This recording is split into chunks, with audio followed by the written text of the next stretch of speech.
Selamat pagi, saya Zivi Melinda B dari kelas A1 Manajemen ingin menyampaikan materi tentang ragam bahasa. Berikut materinya.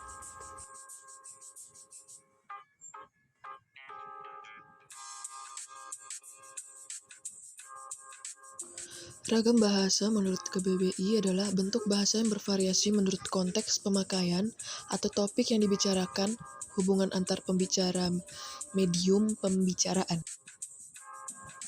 Eksistensi suatu bahasa ditentukan oleh 3 hal penting, yaitu yang pertama, 1. Jumlah penuturnya banyak, yaitu jumlah orang yang menggunakan bahasa sebagai media komunikasi sangat banyak. Yang kedua, penyebaran bahasa yang luas, yaitu daerah sebaran penggunaan bahasa oleh penutur tidak hanya pada sebuah lokal saja, namun menyebar luas di daerah yang lain. Misalnya, bahasa Melayu yang asalnya dari suku Melayu Riau kemudian menyebar ke berbagai daerah di Nusantara. Yang ketiga, terpakai dalam banyak bidang atau ragam. Maksudnya, bahasa tidak hanya sebatas alat komunikasi, akan tetapi dapat diaplikasikan dalam berbagai situasi, kondisi, dan berbagai kepentingan penutur. Dengan manfaat bahasa yang begitu luas, maka terdapat beberapa ragam bahasa.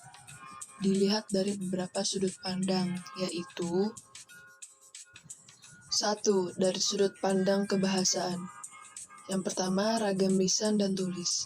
Ragam bahasa lisan adalah ragam bahasa yang diujarkan oleh pemakai bahasa. Contoh ragam lisan, sudah dibacanya buku itu siang tadi.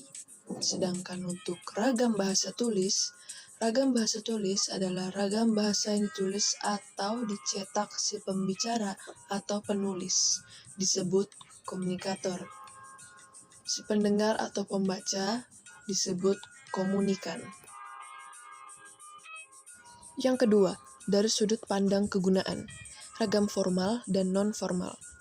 Ragam bahasa formal adalah ragam bahasa yang digunakan dalam lingkungan resmi, formal, dan kedinasan. Contoh ragam formal misalnya, amanah inspektur upacara, sambutan wali kota, dan surat kerjasama. Sedangkan untuk ragam bahasa non-formal, yaitu kebalikan dari ragam bahasa formal.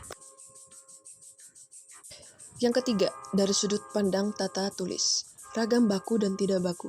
Ragam bahasa baku adalah ragam bahasa yang sesuai dengan kaidah standar kebahasaan. Misalnya, silakan dimakan, silakan diminum.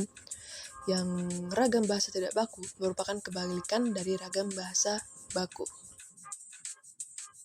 Yang keempat, dari sudut pandang penyebaran, ragam sosial dan fungsional. Ragam sosial adalah ragam bahasa yang sebagian norma dan kaidahnya didasarkan atas kesepakatan bersama dalam lingkungan sosial yang lebih kecil dalam masyarakat. Sedangkan ragam fungsional adalah ragam bahasa yang digunakan dalam struktur profesi atau kedinasan. Dalam hal pekerjaan sering digunakan ragam fungsional. Yang termasuk ragam sosial dan fungsional seperti ragam ilmiah, ragam sastra, ragam jurnalistik, ragam reklame, dan ragam politik. Seperti yang sudah kita ketahui bahwa bahasa Indonesia merupakan bahasa resmi bangsa Indonesia, yang juga merupakan bahasa persatuan bangsa Indonesia. Bahasa Indonesia merupakan komponen yang sangat penting dalam pergerakan kemajuan bangsa Indonesia itu sendiri. Dengan begitu, bahasa Indonesia harus terus dipertahankan dan juga dilestarikan. Dengan begitu, kita sebagai masyarakat Indonesia dapat melakukan beberapa cara untuk melestarikan bahasa kita, yaitu bahasa Indonesia. Yaitu, yang pertama, tidak menggunakan bahasa asing secara berlebihan, seperti menggunakan bahasa Inggris, dan lain-lainnya.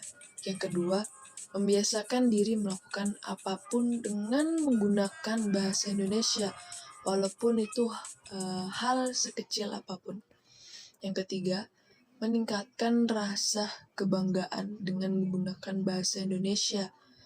Kita mesti menggunakan atau berkomunikasi menggunakan bahasa Indonesia kepada orang untuk sehari-harinya.